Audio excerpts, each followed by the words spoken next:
দ্বিতীয় টেস্টে বাংলাদেশের ব্যাটসম্যানদের নিয়ে যে বইটা ছিল সেটাই শেষ পর্যন্ত সত্যি হলো।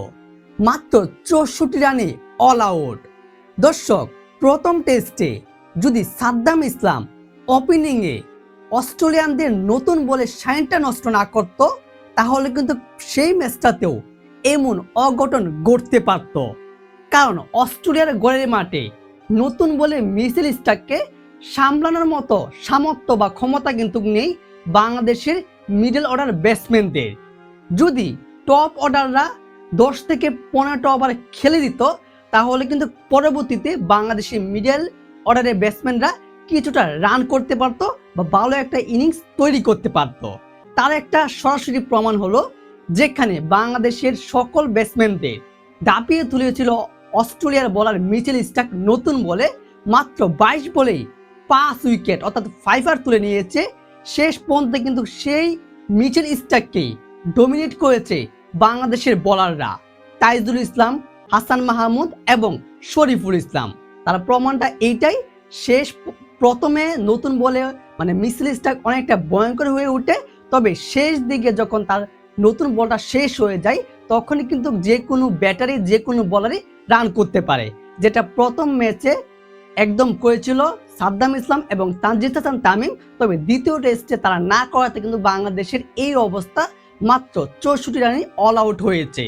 দর্শক, বাংলাদেশ বনাম অস্ট্রেলিয়ার দ্বিতীয় টেস্ট ম্যাচে প্রথমেই বাংলাদেশ ব্যাটিং করতে নেমে, যেখানে বাংলাদেশের এক অদ্ভুত ঘটনা ঘটেছে, যেখানে প্রায় 4টা গোল্ডেন ডাক অর্থাৎ 4 জন ব্যাটসম্যান 16 রানে আউট হয়েছে। ওপেনিং এর শুরুতেই সাদ্দাম ইসলাম 0 রান, তারপর একই পথে হাঁটেছেন সেই সেঞ্চুরি করা তানজিদ হাসান তামিম 0 রান, এবং কি টপ অর্ডারে মুমিনুল হক করেছেন 9 রান, নাজমুল হোসেন শান্ত ক্যাপ্টেন সেও করেছেন 0 রান, মুশফিকুর রহিম করেছে 5 রান, লিটন কুমার দাস আবারও 0 রান, মেহেদী হাসান মিরাজ করেছে 11 রান, এবং কি হাসান মাহমুদ করেছে 10 রান, তারপর তাইজুল ইসলাম করেছে 11 রান এবং তাসকিন আহমেদ 1, আর শেষ পর্যন্ত শরীফুল ইসলাম মাত্র 19 বলে করেছে 14 রান, যেখানে বাংলাদেশের স্কোরটা হয়ে দাঁড়িয়েছিল 64 রান। যদি শেষ অবধি বাংলাদেশের বলাররা এই রানটা না করতে পারত, তাহলে বাংলাদেশ 40 রানও করতে পারতো না।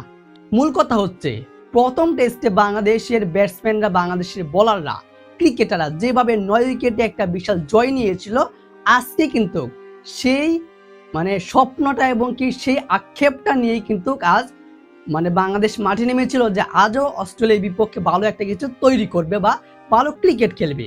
তবে একদম অন্য এক চিত্র দেখতে হলো, বাংলাদেশের ব্যাটাররা একের পর এক আউট হয়েছে। মিচেল স্টার্ক একাই নিয়েছে 6টি উইকেট, প্যাট কামিন্স নিয়েছে 3টি উইকেট এবং জশ হজলট নিয়েছে 1টি উইকেট।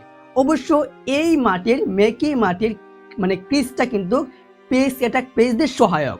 অবশ্যই এখন আশা রাখছি যে বাংলাদেশ যেহেতু ব্যাটসম্যানরা মাত্র 64 রানে অল আউট হয়েছে, তাহলে অস্ট্রেলিয়ার ব্যাটাররাও আহামরি কোনো রান করতে পারবে না।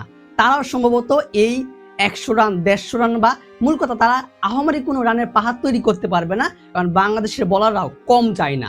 হাসান মাহমুদ, আজ তো আবার স্কোরে রয়েছে শরীফুল ইসলাম, তাসকিন আহমেদ, আবার স্পিনে রয়েছে মেহেদী হাসান মিরাজ, তাইজুল ইসলাম। এই 5 বলারই কিন্তু অস্ট্রেলিয়া ব্যাটারদের একদম কাঁপিয়ে দিবে। দর্শক, আশা করছি বাংলাদেশ খুব শীঘ্রই এই টেস্টে প্রথম ইনিংসের পর দ্বিতীয় ইনিংসে কামব্যাক করবে। এই বিষয়ে আপনার গুরুত্বপূর্ণ মতামতটি অবশ্যই কমেন্ট বক্সে জানিয়ে দিবেন।